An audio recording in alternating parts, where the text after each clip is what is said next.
The crystal glasses clinked at my father's retirement party as Manhattan's elite gathered to celebrate James Harrison's 40 years in commercial real estate. The Plaza Hotel's ballrooms sparkled with wealth and pretension, much like my sister Amanda's newest diamond necklace. I adjusted my simple black dress, Chanel, though without the obvious logos my sister preferred. My small gift bag sat ignored among the elaborate packages, just like I'd been ignored since choosing to open a bookstore instead of joining Harrison Properties. Emma. Amanda's voice carried across the room with practiced authority. Still running that tiny store? What do you call it again? Corner readings or something equally quaint? I took a measured sip of champagne. The reading corner. Yes, still running it. What they didn't know was that the reading corner was just the visible tip of my business empire. Sterling Property Holdings, my real estate investment firm, had been quietly acquiring premium Manhattan properties for the past 5 years. Including, ironically, the building that housed Harrison Properties headquarters. You know, Amanda continued, her voice dripping with false concern, Harrison Properties has an entry-level position open. Better late than never to join the family business. I thought about the notice sitting in my office, the one about Harrison Properties being 3 months behind on their rent. Their family business was hemorrhaging money, though their designer wardrobes and luxury cars suggested otherwise. I'm happy with my bookstore, I replied quietly.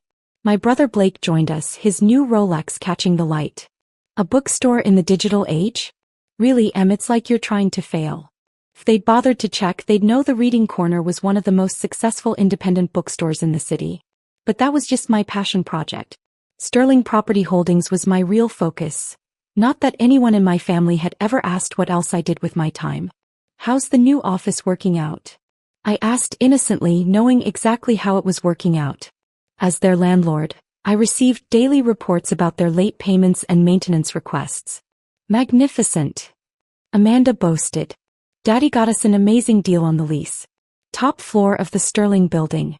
You should see the view, not that you could afford to even visit that neighborhood. I suppressed a smile, remembering how I'd watched through security cameras as they toured my building, never questioning why Sterling wasn't represented at the lease signing. Speaking of the lease, Blake added, we're negotiating to buy the building. Daddy's retirement gift to himself. The current owner is some investment group. Probably jump at whatever we offer. My phone buzzed. A message from my property manager. Harrison Properties missed another payment. Proceed with notice. You seem distracted, Amanda noted with mock concern. Worried about your little shop's rent? I checked my watch. In exactly 20 minutes, the law firm I'd retained would arrive with some interesting documents for my family. Sometimes the best revenge isn't telling people they're wrong, it's letting them discover it themselves. Just business things, I said vaguely. Business. Blake laughed. Selling used books isn't a business. It's a hobby. Leave the real business to those of us who understand it. Our father approached, looking regal in his custom suit. There's my successful children, he announced, clearly excluding me from that category. Amanda, tell everyone about the new Harrison Properties expansion. We're taking over the entire top floor, she gushed. The view of Central Park is incredible. If the building owner approves, I murmured. Oh, they will, my father said confidently. No one says no to Harrison Properties. My phone buzzed again, legal team arriving in 10 minutes. I watched my family holding court, telling everyone about their grand plans for my building. Plans that would never materialize. The irony was almost too perfect. They'd spent years mocking my small business while being completely oblivious to who actually owned their office space. Father raised his glass. To Harrison Properties. The next generation. I checked my watch again. The next generation indeed. Just not the one they were expecting. The lawyers arrived precisely on schedule, their entrance causing a subtle shift in the ballroom's atmosphere. 3 impeccably dressed partners from Goldman & Sterling, Manhattan's top real estate law firm, walked directly toward our group. Mr. Harrison, the lead partner Richard Goldman, addressed my father. I apologize for interrupting your celebration, but we have some urgent matters to discuss regarding Harrison Properties' lease agreement. Amanda waved her hand dismissively. Daddy's retiring. Send whatever it is to our legal team. I'm afraid this requires immediate attention, Goldman continued, opening his briefcase. We represent Sterling Property Holdings regarding your significantly overdue rent payments and lease violations. The champagne in my father's glass trembled slightly. There must be some mistake. We have an arrangement with the building owners. Yes, Goldman smiled thinly. You do. And the owner is here to discuss it. All eyes turned expectantly to the ballroom entrance. My family's faces transformed from annoyed to confused when no one walked in. Well, Blake demanded. Where is this mysterious owner? I set my champagne glass down carefully. Right here. The silence that followed was absolute. Amanda's perfectly manicured hand flew to her throat, clutching her diamond necklace like a lifeline. That's impossible, my father whispered. Goldman handed him a folder. Sterling Property Holdings, owned and operated by Emma Sterling, formerly Emma Harrison. The paperwork is quite in order. Emma Sterling? Blake's voice cracked. You changed your name? 2 years ago, I confirmed. When I founded my property investment firm. I didn't want the Harrison name influencing my business dealings. Amanda grabbed the folder from our father's shaking hands. This has to be a joke. You run a bookstore. I do, I agreed. It's my passion project. But Sterling Property Holdings owns 17 commercial properties in Manhattan, including the building that houses Harrison Properties headquarters. My father found his voice. But the lease negotiations, we dealt with representatives. By representatives, I corrected. Did you never wonder why the owner never attended meetings? Why the company was named Sterling? Or were you too busy assuming I was just a failed businesswoman running a tiny store? The lawyers proceeded to lay out documents showing Harrison Properties mounting debt. 3 months of unpaid rent, unauthorized renovations, subleasing violations. We can't be expected to keep track of every detail, Blake protested weakly. Really? I pulled out my phone, projecting images onto the ballroom's display screen. Like the unauthorized construction work you ordered on the 40th floor? Or the office space you've been illegally subletting to tech startups? Amanda's face had gone pale. Those were business decisions. No, I cut her off. Those were lease violations. Each one documented, each one grounds for eviction. The party guest had grown quiet, watching the drama unfold with barely concealed interest. Manhattan's real estate elite loved nothing more than witnessing a power shift. Daddy, Amanda turned to our father pleadingly. Do something. But James Harrison, the man who'd dismissed my business acumen for years, stood frozen, staring at the proof of his children's mismanagement and my success. The total amount due, Goldman announced, including back rent, penalties and violation fees, comes to $4.7 million. Payable immediately or eviction proceedings will begin tomorrow morning. $4 million. Blake's voice rose hysterically. That's impossible. Actually, I projected another document. It's quite possible. Here's a breakdown of every violation, every late payment, every unauthorized modification. I've been documenting everything since you moved in. The whispers around the room grew louder. Harrison Properties, the supposed giant of Manhattan real estate, exposed as delinquent tenants in their own retirement celebration. Why didn't you tell us, my father finally asked, that you owned the building, that you were successful? Would you have believed me? I asked quietly. Or would you have dismissed it like you dismissed everything else I've done? The lawyers continued laying out documents, each one revealing another layer of my family's mismanagement and my careful planning. The bookstore. Amanda said slowly. It was just a cover. No, I corrected her. The reading corner is successful because I understand business, all aspects of it. While you were buying designer labels and Blake was booking luxury vacations, I was building an empire. One property at a time. The next few hours transformed from a retirement celebration into a business negotiation that would reshape Manhattan's real estate landscape. My family, their designer outfits suddenly feeling like costumes, watched as their carefully constructed world crumbled. We can pay the back rent, my father declared, though his voice lacked its usual confidence. Harrison Properties has assets. Actually, I motioned to Goldman, who produced another set of documents. You don't. I've seen your financials. Harrison Properties is effectively bankrupt. You've been operating on loans and reputation for the past 2 years. Amanda collapsed into a chair, her perfect posture finally breaking. How do you know our financials? Because, I smiled slightly, I own most of your debt. Sterling Financial, another company of mine, has been buying up Harrison Properties loans for the past 18 months. Blake's face went from red to white. The loans, the credit lines, all controlled by me, I confirmed.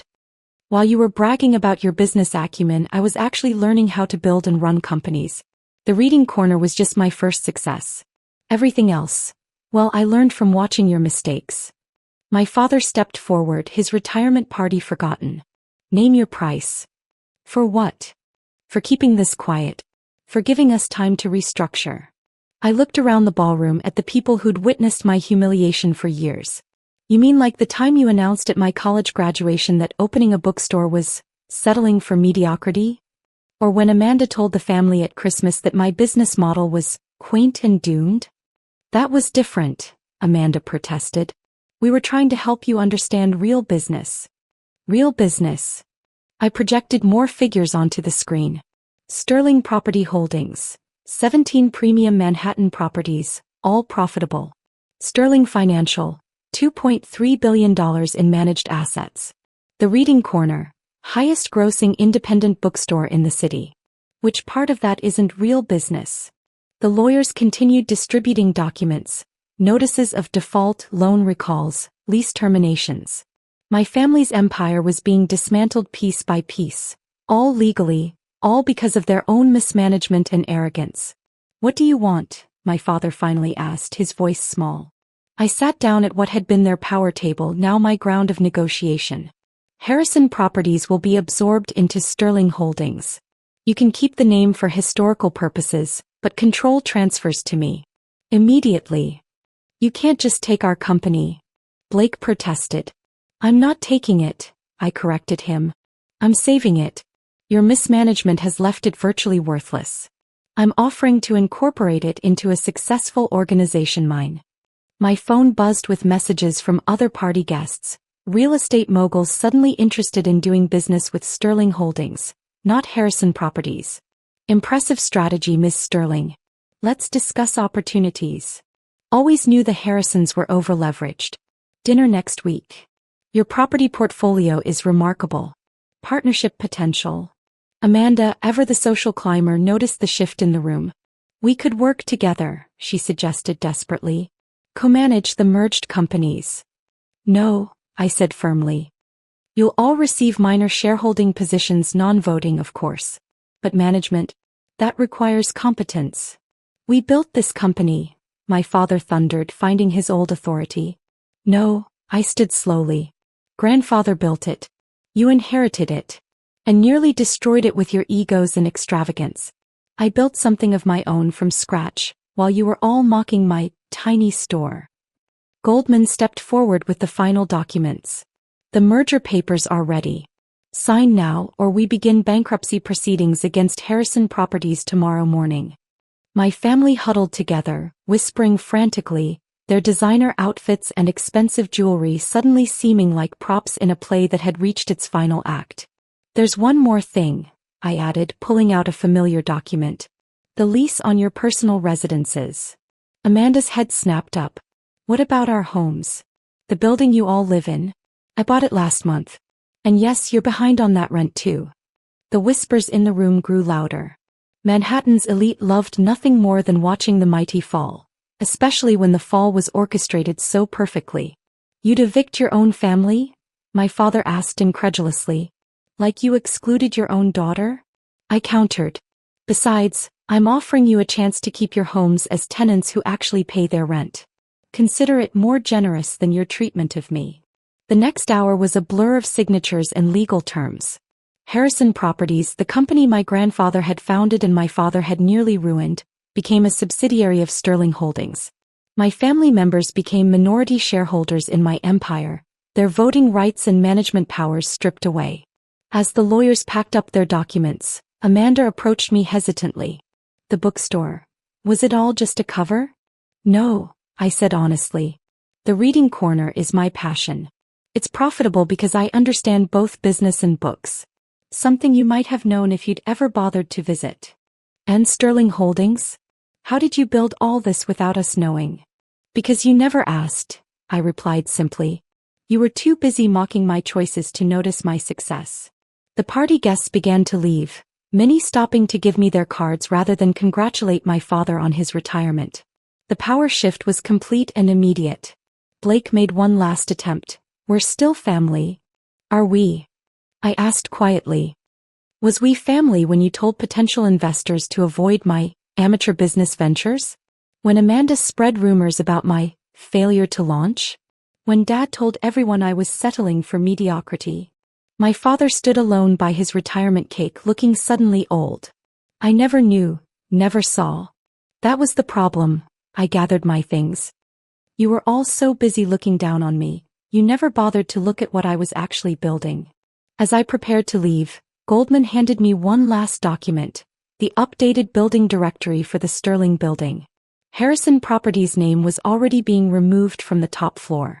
Where will we go? Amanda asked, her voice small. Your offices will be relocated to the 3rd floor, I said. If you choose to stay with the company.